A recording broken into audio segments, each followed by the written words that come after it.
Fala, meus caros, eu sou Matheus Veiga de Araújo e esse é o Dissociação, canal sobre epistemologia da bioinformática estrutural em português, focado principalmente na compreensão dos mecanismos moleculares da doença de Alzheimer. Dos dois vídeos iniciais, né, de introdução, eu basicamente desapareci. É isso porque foi acontecendo muita coisa na minha vida pessoal, enfim, vocês podem ver que o cenário deu uma mudada, daqui a pouco vai mudar de novo. E em paralelo a isso também foi crescendo um pouco da síndrome do impostor, o questionamento, né, de como eu vou conseguir dar esse ponto de partida perfeito, de conseguir dar uma explicação universal e irrefutável do que seria eh, simular, né, ou modelar, enfim, um sistema biológico. Né, já dando um spoiler, não tem uma forma fácil de a gente conseguir definir isso, porque constantemente a gente está tendo, né, novas descobertas, novos refinamentos do que a gente pode entender e conseguir reproduzir enquanto humanidade do que seria um sistema biológico em computador, né?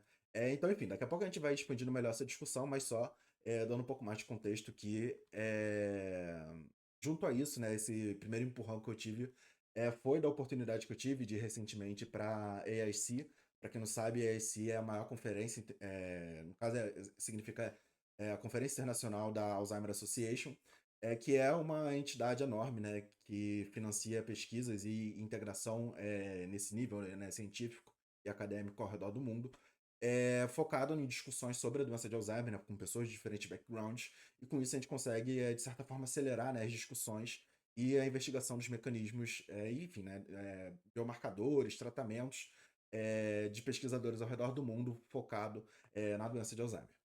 Então, essa foi minha segunda oportunidade, né, de participar presencialmente. Também, né, com o auxílio, agradeço novamente, né, vou deixar aqui o link também da associação para quem tiver curiosidade.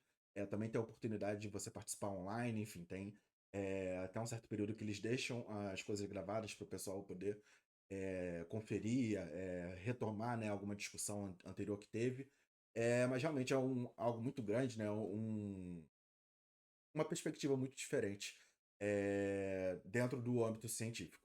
E isso, né, de novo, não é para ficar rasgando cedo aqui, né? Não quero dizer que eu sou um guru da bioinformática, vou estar sempre reformando isso. Também não sou o especialista da doença de Alzheimer, né, o pioneiro da bioinformática estrutural da doença de Alzheimer, né? Bem longe disso, graças a Deus a ciência não funciona assim. Então, só fazendo esse disclaimer, né, para eu estar aqui hoje, muita gente veio antes de mim, tanto, né, enfim, né, Brasil afora, em questão principalmente de ir testando, validando e refinando esses modelos. Isso aqui é uma plataforma, né, um ponto de discussão que eu estou estabelecendo para a gente começar a amadurecer essa ideia, porque ao mesmo tempo que a gente tem essa grande oportunidade, né, de conseguir simular e conseguir criar coisas cada vez maiores, como a gente vai expandir ao longo desse vídeo, a gente também tem uma escassez muito grande de trabalhos e discussões voltadas para a parte estrutural, né, tanto da doença de Alzheimer, né, falando do meu interesse específico, mas acho que de forma geral ela ainda é muito subutilizada em diversas áreas. E acho que a partir dessas discussões, né, esse ponto focal, a gente consegue ir expandindo, não necessariamente para todo mundo sair utilizando, né? Acho que vou reforçar isso em diferentes pontos, mas já começando aqui. Não quer dizer que todo mundo tem que saber utilizar, mas tem que minimamente conseguir entender, né, a ferramenta, né? Igual a inteligência artificial. A gente sabe que existe, mesmo que você não queira usar, mesmo que você não concorde, você tem que entender que ela existe, como ela atua para você conseguir entender seu posicionamento, enfim, né, sua posição frente a essa ferramenta e o que ela pode oferecer seja de bom, seja de ruim. Então, esse vídeo, né, novamente, vai ser uma tentativa de deixar esse perfeccionismo de lado e começar uma conversa, né? Enfim, pode expandir aqui nos comentários se você concorda, se você discorda, se você conseguir comunicar isso de uma forma respeitosa, a gente vai continuar isso aí. E também, se você tiver alguma dúvida, algum interesse especial para a gente ir expandindo nos próximos vídeos, até o fim do ano, né? Eu vou estar dando uma consistência maior nos vídeos daqui para esse canal. E com certeza, né, já tem minha programação, mas dentro do interesse de vocês, né, que for convergindo, tangenciando os meus interesses, eu posso ir adaptando e antecipando algumas coisas. Então, agora começando melhor a nossa discussão, né, a gente precisa primeiro entender que toda a área complexa da humanidade, a gente foi, né, com o aumento do poder computacional começando a fazer esses tipos de simulações, né, então, se a gente pensar nas seguradoras, né, a coisa de seguro no geral, a gente tem a modelagem do risco de acidente, né, para calcular o valor do seguro, quanto que teria que ser acionado em caso de incêndio, enfim. Quando a gente fala de operadoras de energia, a gente tem uma predição do quanto de energia tem que ser liberada para conseguir atender a demanda da cidade naquele dia, né? Antes de existe a demanda, já tem que ter a disponibilidade circulando na rede para essa energia ser consumida. Então tem que ter uma simulação. Tem estudos de ecologia que vão fazendo um mapeamento do comportamento de animais dependendo do desmatamento, ou enfim, né, alguma mudança situacional eles vão acompanhando, enfim, isso consegue ser modelado a partir de programas, né, enfim, coisas desenvolvidas em Python mesmo que conseguem reproduzir, né, a partir de cálculos matemáticos, essas representações da realidade. E por aí vai, né? Os economistas vão fazendo previsões da inflação, a gente tem os engenheiros e arquitetos fazendo modelos, né, dentro de computadores para mostrar para o cliente como fica essa representação da realidade. E dentro da bioinformática, né, de novo, não é uma área fácil de se definir as coisas, porque tem uma pluralidade muito grande, né? Tudo que é informação biológica que é tratada por computador pode ser englobado, né, dentro da definição de bioinformática. É, mas acho que é importante a gente ter esse ponto de partida. Tipo, diferente do que a gente tem de visão de bioinformática quando a gente está falando de análise de bancos de dados, de genes, enfim, né, de sequências seja de aminoácidos, seja de DNA, RNA, seja de proteínas, né, dos aminoácidos, a gente está se referindo a uma informação de sequência, né, de mutação, enfim, análise de perfis, correlações. Quando a gente está falando de simulações, a gente está falando de uma representação da realidade. E, obviamente, né, o engenheiro, quando ele está fazendo a representação no computador, ele não está selecionando lá que o concreto vai ter determinado peso, enfim, isso aí não é o que é de mais importante sendo representado ali. Ele está selecionando o que ele vai estar representando, seja, né, em relação à proporção, ao tamanho, ao peso, de dimensão, enfim. Assim como quando tiver, né, a seguradora, ela não vai estar levando em consideração alguns aspectos sociais, sei lá, na cor do cabelo da pessoa no caso do acidente. Ela vai estar focando em aspectos específicos para a demanda que ela está buscando oferecer. A questão da energia, ela não vai estar pensando, sei lá, se a pessoa está usando mais ar-condicionado, se ela está usando mais a televisão, né? Se o foco é a corrente de energia que precisa ser fornecida, as simulações vão estar levando em consideração parâmetros para conseguir predizer isso. Isso não depende de ser feito de IA, né? Hoje parece que tudo é feito com IA, mas muita coisa pode ser predita, né, ou simulada por meio de cálculos computacionais. Aí vai entrar muita estatística para fazer essas correções. De novo, uma longa discussão que a gente vai expandir nesse canal. Mas, de toda forma, a gente tem essas simulações que são direcionadas para uma finalidade.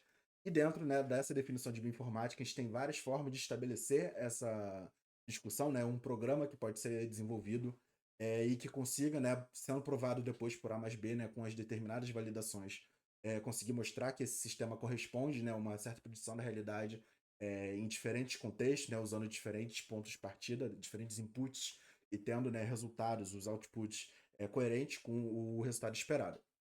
Então, o que eu queria estabelecer, né, como base principal aqui é essa ideia simplista mesmo de realmente você não precisa, né, ter uma bagagem, seja de biologia, seja de computação, mas imagina, sei lá, um exemplo bem básico de um mapa do metrô.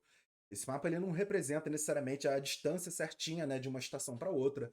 Ele não vai estar mostrando o tamanho proporcional de cada estação. Ele não vai estar, né, representando, de novo, cada aspecto individual, cada particularidade ali dentro. Ele vai estar representando o que interessa. Então, se você está mostrando a linha que a pessoa já está, vai ter os pontinhos só mostrando, ó, aqui está piscando a luz onde você está e você está vindo para cá.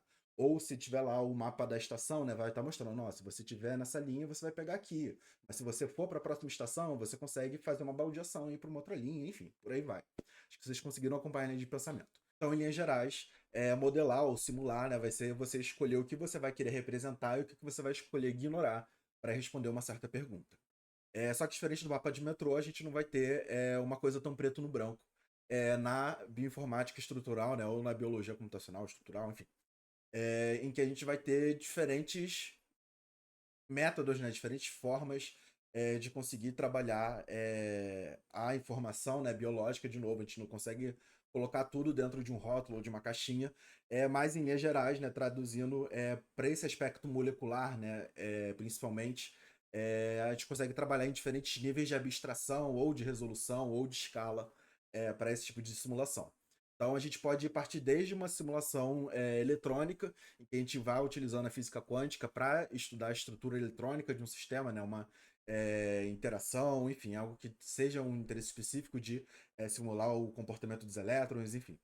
E em uma escala molecular, a gente pode trabalhar com a dinâmica molecular clássica, que acaba agrupando, né, um grupo bem robusto, que, de novo, a gente vai expandindo aos poucos, não dá para dar uma super definição de tudo num vídeo só, mas que a gente representa, né, cada átomo, né, a gente pega um objeto dentro da simulação, depois a gente pode dar um contexto mais profundo para quem não for da área, mas a gente vai calculando, né, o deslocamento de cada um desses objetos, né, em função do tempo. E nesse caso, né, da resolução atomística, a gente tem cada átomo, né, cada objeto sendo representado por um átomo e calculando-se a trajetória, né, o comportamento em função do tempo, para ver como ele se comportaria naquele sistema determinado. Da mesma forma, a gente tem modelos um pouco maiores, como Coarse-Grande, que são representações intermediárias, em que a gente tem em vez de cada átomo ser representado isoladamente, a gente tem grupos de átomos que vão ser representados de forma agrupada, né? Então, em vez de você calcular o comportamento do carbono e do hidrogênio, né, das duas moléculas de hidrogênio, você calcula o comportamento da molécula CH2, que de certa forma, né, não vai estar representando exatamente como cada uma se comporta, mas agrupando todas elas, elas conseguem ter uma certa reprodutibilidade. E aí, com isso, a gente reduz o custo computacional, consegue explorar, né, sistemas maiores que, proporcionalmente, né, se a gente tem que calcular um sistema de 10 mil átomos, né, se você consegue agrupar de 3 em 3, de 4 em 4, a gente reduz esse 10 mil para 2 mil, 3 mil, enfim. E aí, com isso, a gente consegue economizar bastante tempo, né? Enfim, né? A gente vai calculando quadro a quadro. Então, isso vai gerando, né, um custo maior para a gente conseguir reproduzir esse tempo significativo. De novo, cada escala tendo sua particularidade, a gente vai expandindo isso ao longo dos próximos vídeos. Né, o que a gente trabalha hoje, né, no grosso, nesse âmbito mais molecular, seria esse trecho, né, que vai desde da parte eletrônica, né, quântica, até o Coarse-Grande, mas a gente já tem uma pegada um pouco neofuturista, digamos assim, que é pensando em modelos ultra Coarse-Grande, né, que já seriam representações ainda maiores. Então, em vez de você representar cada átomo de um aminoácido, você simplifica esse aminoácido em um único objeto, e aí a partir disso você calcula esse objeto, mas óbvio que ele não vai trazer, de novo, a mesma informação que você traria com o modelo, né, falando do elétron, ou do modelo que você está falando do átomo. Então, de novo, cada coisa que você está escolhendo representar ou abstrair, você está trabalhando uma informação biológica diferente. Se não ficou claro, por favor, deixa aqui nos comentários, a gente vai expandindo isso ao longo dos próximos vídeos. De novo, isso aqui é um ponto de partida.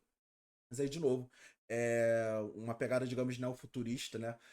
Seria essa escala do Ultra Coarse Grande, que a gente já tem uma certa convergência, já dá para ser aplicado em alguns contextos, né? Que a gente faz umas simplificações e reproduz, né, o comportamento de proteínas ou peptídeos dentro de um sistema e condiz com que realmente o comportamento real dessa proteína isolada dentro de uma solução, né, ou uma célula mesmo, ser vivo, enfim, tem, de novo, diferentes contextos que podem ir complexificando isso.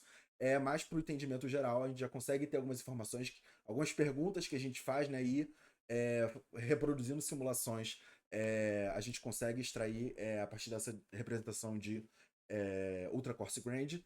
E, né, de novo, grupos em estudos iniciais já estão começando a fazer algumas publicações e discussões pensando em algo um pouco mais megalomaníaco, sistêmico, né? Pensando em simular organelas inteiras, redes metabólicas ultra complexas, períodos de tempo muito longos, enfim.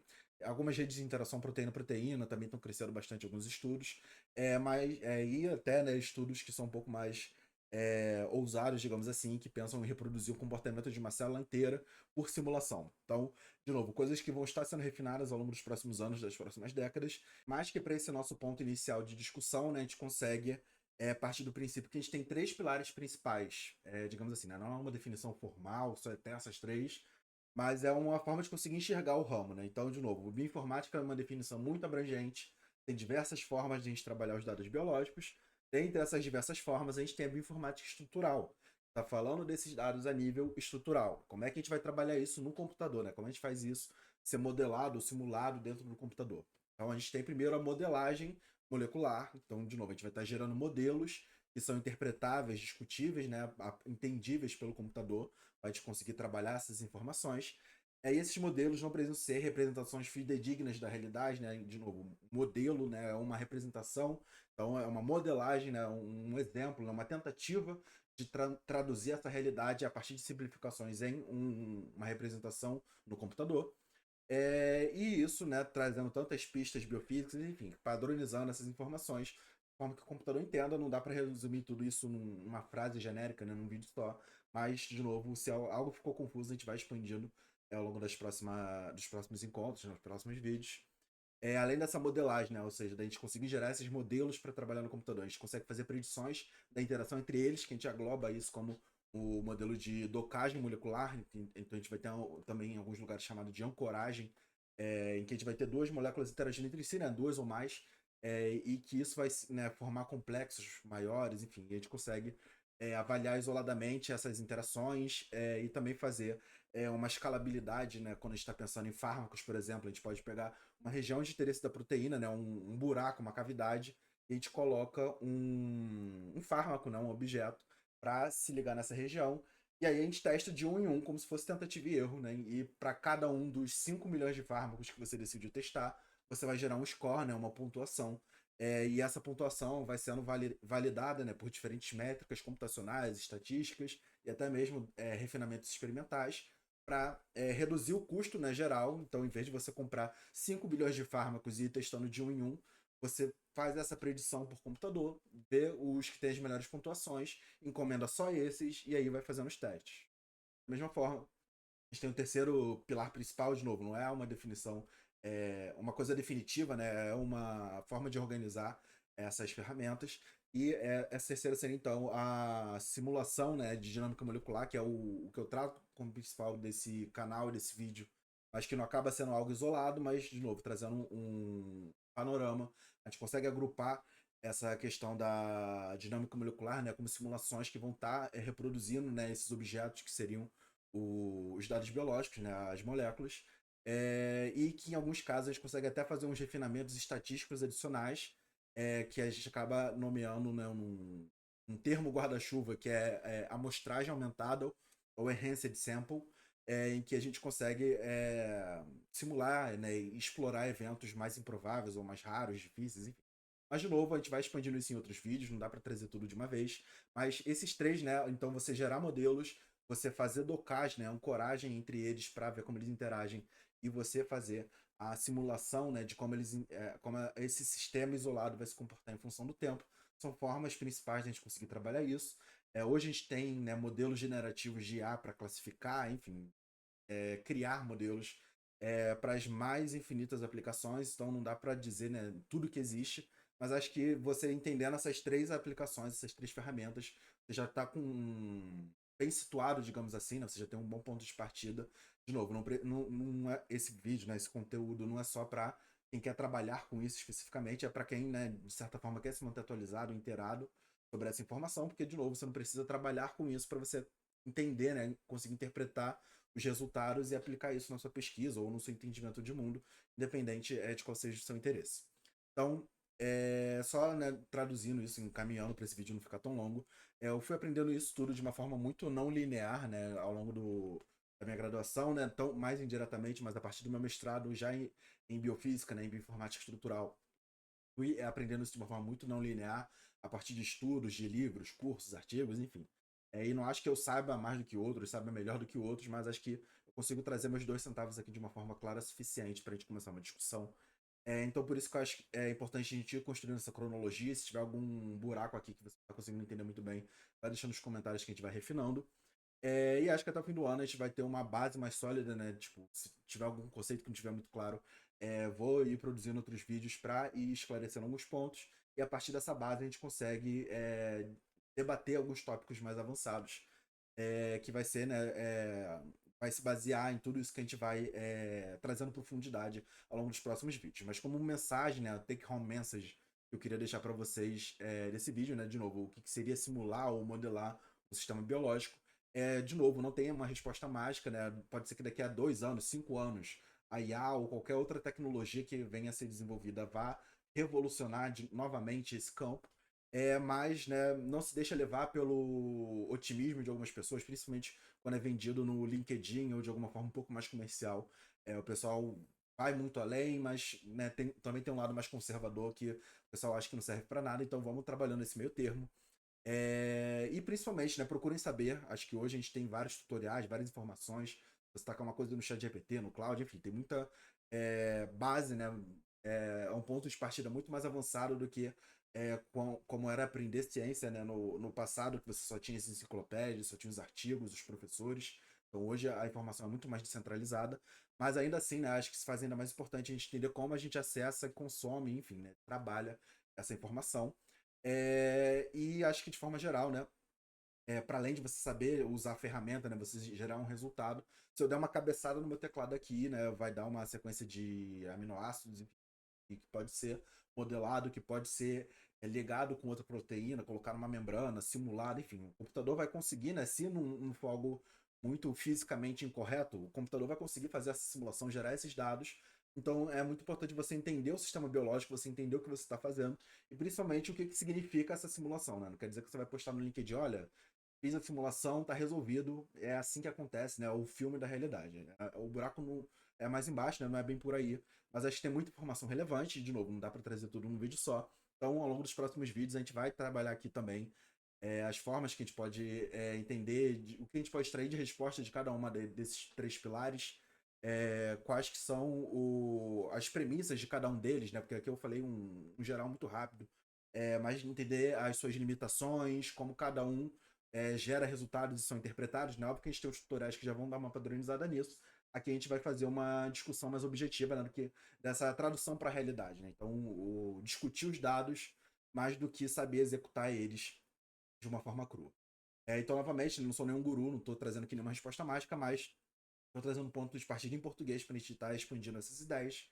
Então, se você gostou, se inscreve, manda para alguém que estiver interessado. Também não tô aqui para virar uma celebridade, né? Tô aqui para começar a discutir com pessoas que estejam interessadas. Então, né, de novo, começando um diálogo, comenta aí, se inscreve, vai conversando comigo, ou só, né, vai consumindo, faça o que você quiser. Mas de forma geral é isso que eu tinha para trazer hoje. Espero que você tenha gostado. Qualquer coisa, vai deixando aí o feedback que a gente vai vendo que faz sentido para nós dois. E até o próximo vídeo. Tchau, tchau.